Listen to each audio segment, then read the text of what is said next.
warahmatullahi wabarakatuh. Sebelum pembelajaran jarak jauh dimulai, kita berdoa dulu.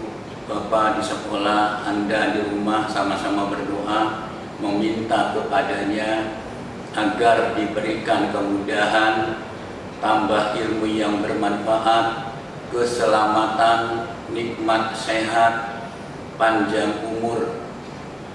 Sama-sama kita berdoa. Mulai.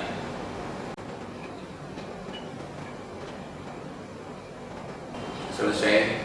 Mudah-mudahan doa kita semua diterima oleh Allah Subhanahu wa Ta'ala. Untuk pertemuan yang ketiga, Bapak ingin menyampaikan materi AD3, yaitu atletik. Apa itu atletik? Atletik adalah aktivitas jasmani, aktivitas fisik yang mengandung unsur-unsur gerak alami atau insting atau naluri atau alamiah tanpa dipelajari bisa. Itu yang namanya atletik. Sekali lagi, atletik adalah aktivitas fisik yang mengandung unsur-unsur gerak alami atau naluri atau insting. Itulah atletik.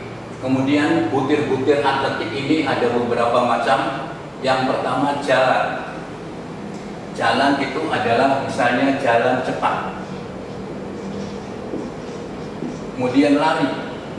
Lari jarak pendek. Lari jarak menengah.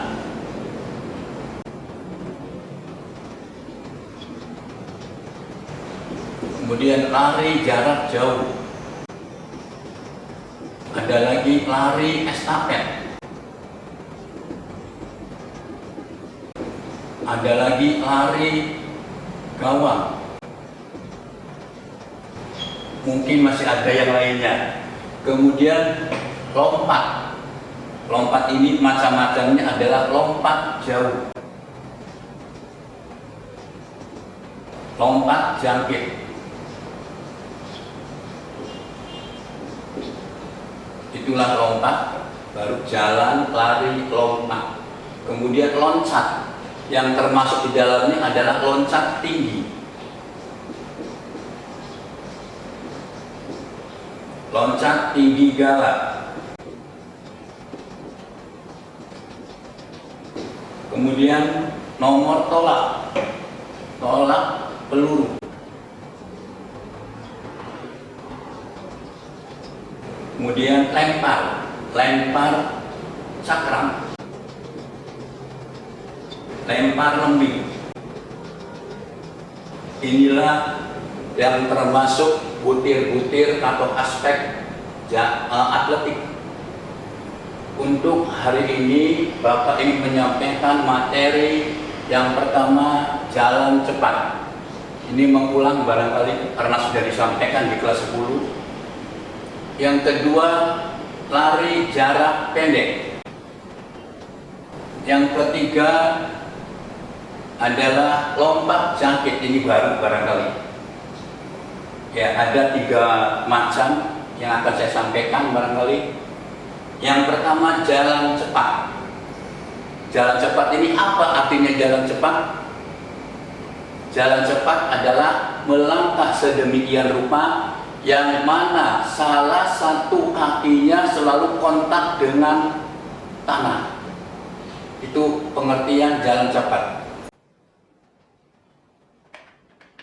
Pengertian jalan cepat adalah melangkah sedemikian rupa yang mana salah satu kakinya selalu kontak dengan tanah.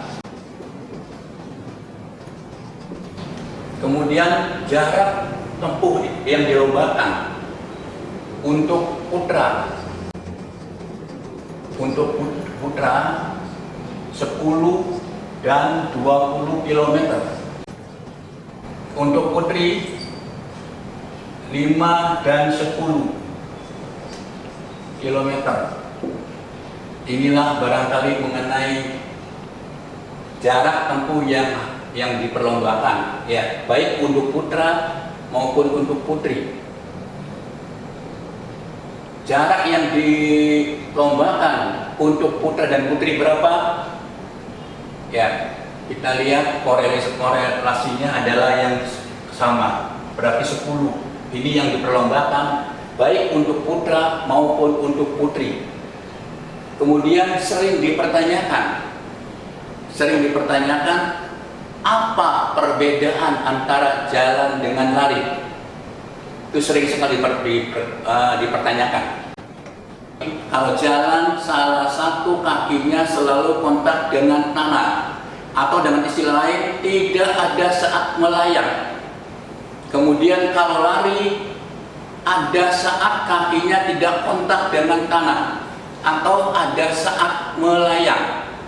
Nah, itu perbedaan. Mudah-mudahan Anda di rumah bisa memahami apa pengertian jalan cepat, kemudian jarak yang diperlombakan, dan juga mengenai perbedaan antara jalan dengan lari.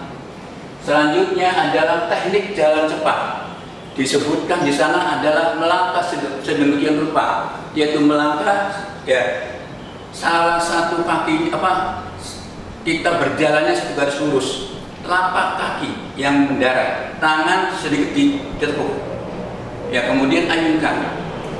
Nah, itu lebih kurangnya jalan cepat, teknik jalan cepat. Itu secara singkat saya sampaikan, saya ulang kembali karena di kelas 10 sudah saya berikan. Kemudian lari jarak pendek. Lari jarak pendek pengertiannya apa? Ya, arti daripada lari jarak pendek adalah lari yang dari mulai start sampai ke finish dilakukan dengan kecepatan maksimal sehingga cepat terus. Itu, ini definisinya, pengertian. Kemudian jarak tempuhnya, ya, jarak tempuhnya adalah 100, 200, dan 400 meter. Ini jarak tempuhnya. Kemudian ada 3 hal yang harus diperhatikan untuk lari cepat agar mendapatkan hasil yang baik, hasil yang bagus. Ada 3 hal. Yang pertama adalah start. Yang kedua, teknik lari. Yang ketiga adalah teknik memasuki garis finish. Memasuki garis finish. Ya. Start. Ini kalau kita lihat start ini secara umum ada 3 macam start. Yang pertama adalah crossing start. Yang kedua adalah standing start. Yang ketiga adalah flying start. Ini ada 3 macam secara umum berkenaan dengan macam-macam start. Start ini adalah penentu kemenangan seorang pelari, kalah atau menang. Kalau startnya bagus, insya Allah akan membuahkan hasil kemenangan. Untuk pelari jarak pendek, start yang digunakan adalah crossing start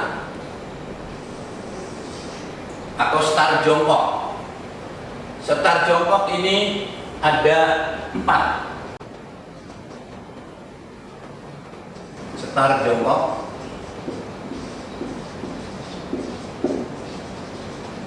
ada 4. 1, short start. Kedua, medium start. Yang ketiga, long start. Yang keempat, medium long start.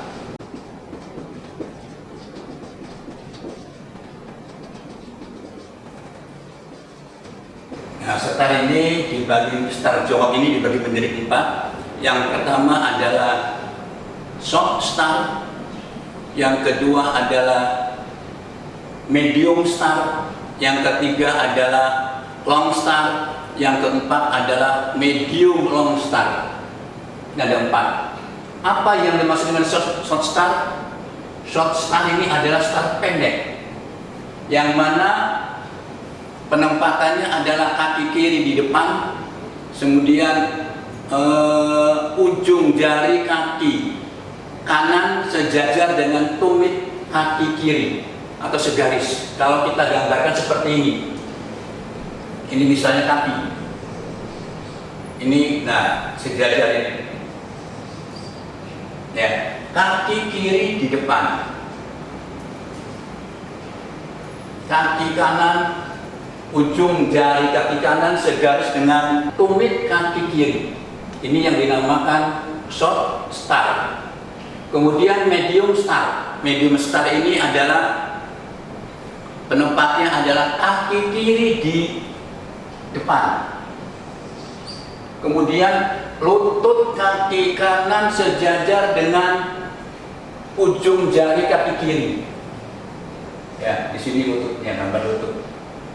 Ini memperjelas barangkali yang sudah lama nggak dipelajari, hari ini dipelajari lagi, mudah-mudahan masih ingat kembali. Kemudian yang ketiga long start. Long start ini penempatannya adalah kaki kiri di depan. Kemudian lutut kaki kanan ditempatkan sejajar dengan tumit kaki kiri. Dan yang terakhir medium long start. Medium long start ini adalah diketahui mediumnya adalah di depan lututnya, longnya di tumit, sehingga medium long start ini adalah kaki kiri di depan, lututnya di tengah-tengah, di sini, ya, di tengah-tengah, ya, di lengkungan kaki kiri. Nah, itulah macam-macam start jongkok. Konon katanya yang paling banyak dipakai oleh atlet ini menggunakannya adalah start medium long start. Ini yang paling banyak dipakai oleh para juara. Medium long start. Nah, start ini menentukan kemenangan. Kalau startnya bagus, insya Allah bisa menjadi juara. Kalau startnya bagus, kalau startnya salah, ini juga akan berpengaruh kepada selanjutnya. Kemudian teknik lari.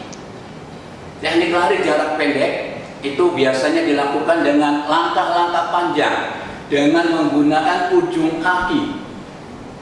Jangkauannya panjang dikit. Kemudian badan sedikit condong ke depan.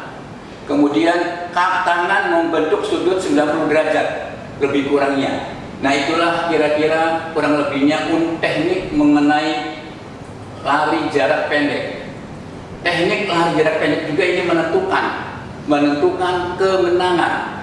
Kalau startnya bagus, tekniknya bagus, insya Allah. Tapi ada satu hal lagi yang harus diperhatikan, yaitu teknik memasuki garis finish.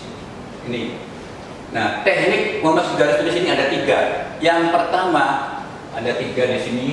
Ya, lari terus tanpa mengubah kecepatan berlari. Lari terus tanpa mengubah kecepatan berlari. Itu teknik memasuki garis finish. Kemudian yang kedua adalah lari dengan memiringkan bahu ke sisi kiri ataupun sisi kanan. Bisa dipahami? Ya, mudah-mudahan bisa dipahami.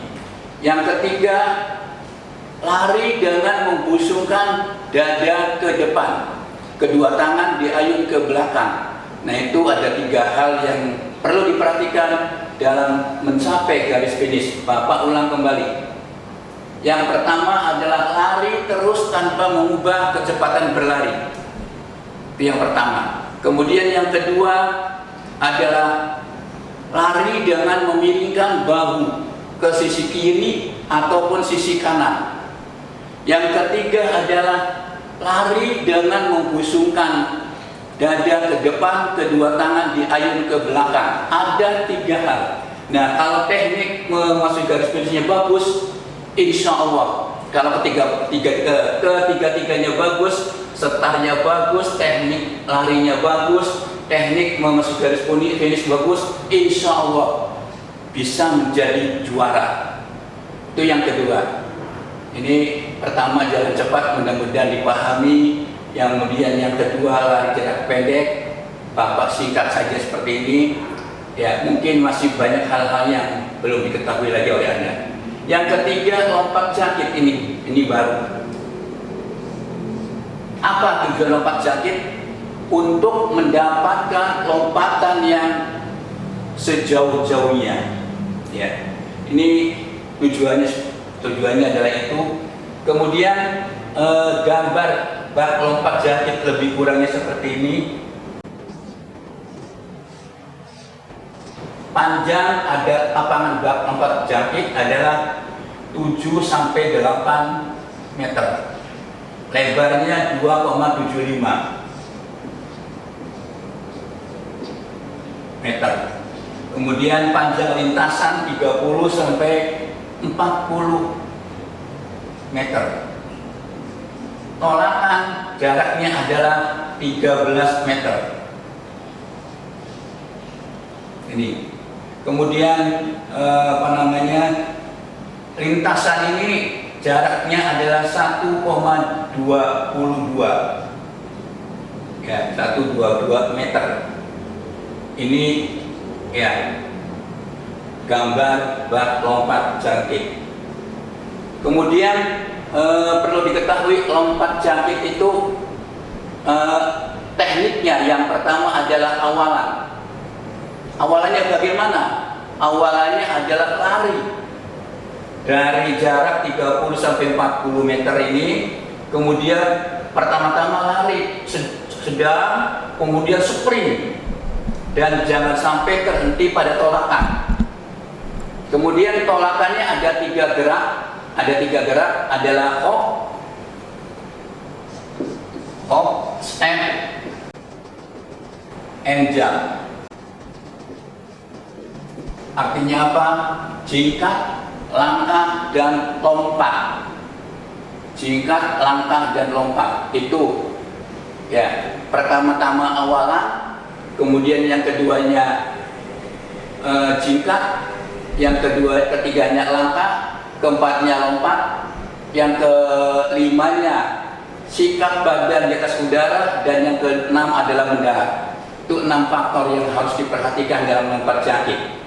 Ini baru pertama kali Bapak sampaikan, mungkin Anda baru mengenal apa itu lompat jangkit. Ya, mudah-mudahan bisa dipahami. Ya, awalan, jingkat, langkah, lompat, kemudian sikap badan di udara, dan mendarat. Ya, itu teknik melakukan lompat jangkit. Atau misalnya yang diketahui, misalnya dengan kaki kiri, menolaknya dengan kaki kiri, misalnya kiri, berarti kiri lagi, langsung kanan, langsung lompat, kiri kanan, lompat. Ini ataupun dengan gerak kakinya, ataupun dengan istilah lainnya adalah kanan, kiri, lompat, kanan, kiri, lompat. Ini gerakan kakinya, ataupun kiri, kanan, lompat. Yang kalau terkuatnya kiri berarti tolakannya dengan kaki kiri. Kalau yang terkuat kaki kanan berarti tolakannya dengan kaki kanan. Nah, itulah barangkali ya, bisa dipahami mudah-mudahan. Ya, Bapak ulas kembali. Pertama-tama lari sedang, cepat, kiri misalnya, kiri lagi, kanan, lompat, dan mendarat. Nah, itu tekniknya. Ataupun sebaliknya, lari, ditolakan adalah kaki kanan, lompat. Nah, itu. Kemudian sikap badan di udara dan mendarat. Itulah adalah teknik lompat jangkit. Nanti dari mana di penghitungannya? berapa jauhnya dari anggota badan anggota tubuh yang paling dekat dengan bak lompat, misalnya di sini. Nah, nanti dari sini diukur sampai ketolakan berapa meter. Misalnya ada 15 meter. Kemudian seorang atlet lompat jangkit ini dinyatakan diskualifikasi apabila yang pertama, kaki tolakannya tidak seirama dengan tekniknya. Misalnya harusnya kiri kanan, mereka melakukannya kiri kanan kiri misalnya. Ini berarti akan didiskualifikasi. Kemudian yang kedua, dipanggil 2 kali tidak menghadap. Yang ketiganya adalah setelah mendarat kemudian kembali ke tempat semula, kembali ke tempat tolakan, tempat lari. Nah, itulah lebih kurang yang dinyatakan diskualifikasi. Nah, itulah barangkali yang saya sampaikan. Ya, mudah-mudahan secara singkat. Yang pertama mengenai jalan cepat, mohon dipahami. Yang pertama mengenai pengertiannya, yang kedua jarak larinya, yang ketiga kemudian macam-macam start, yang keempat start yang digunakan ini untuk lari jarak pendek ini. Ya, start yang digunakan oleh pelari jarak pendek. Yang kelima, macam-macam startnya, jongkok, start pendek, menengah, panjang, dan jauh. Dan bagaimana cara menempatkannya. Start pendek itu bagaimana, yaitu kaki kiri di depan, kemudian ujung jari kaki kanan sejajar dengan tumit kaki kiri, dan seterusnya. Ya. Kemudian teknik larinya diperhatikan, kemudian juga teknik memasuki garis finish ini. Mudah-mudahan kalau hal itu semua dilakukan dengan sebaik mungkin, ini bisa menjadi juara. Kemudian maka terlewat tadi jalan cepat, pengertiannya apa, kemudian tekniknya bagaimana, jarak tempuhnya berapa, ya. Kemudian sering dipertanyakan apa perbedaan antara jalan dengan lari. Kemudian yang ketiga, lompat jangkit ini baru pertama kali Bapak sampaikan ini, mohon maaf ini barangkali ya, dan ini memang jarang-jarang diperlombakan dalam kota ya. Lompat jangkit ini hampir sama dengan lompat jauh. Lapangannya hampir sama, tapi beda tolakannya. Ada 6 faktor yang harus diperhatikan dalam lompat jangkit. Yang pertama, awalan.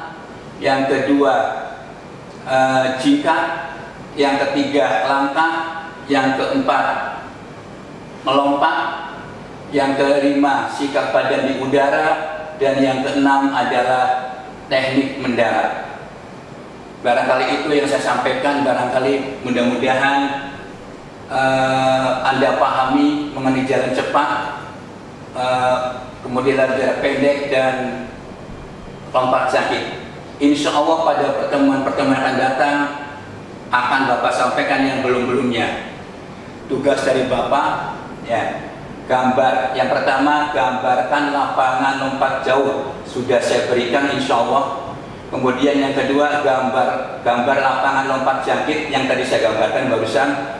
Yang ketiga, lapangan tolak peluru, ini pun sudah saya berikan. Kemudian yang keempat, lapangan lempar cakram sudah Bapak berikan.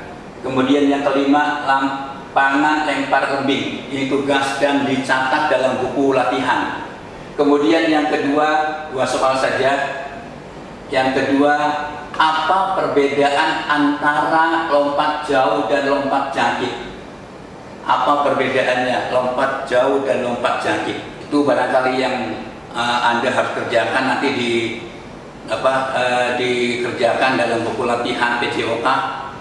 Nah, sehingga sudah ada 3 tugas dari Bapak. Mudah-mudahan ini tidak memberatkan Anda, mudah-mudahan dan Anda bisa memahami. Yang pertama mengenai kesegaran jasmani, yang kedua mengenai bola voli, yang ketiga mengenai atletik. Itu baru 3. Mudah-mudahan ini sebagai bekal untuk menghadapi ujian semesteran.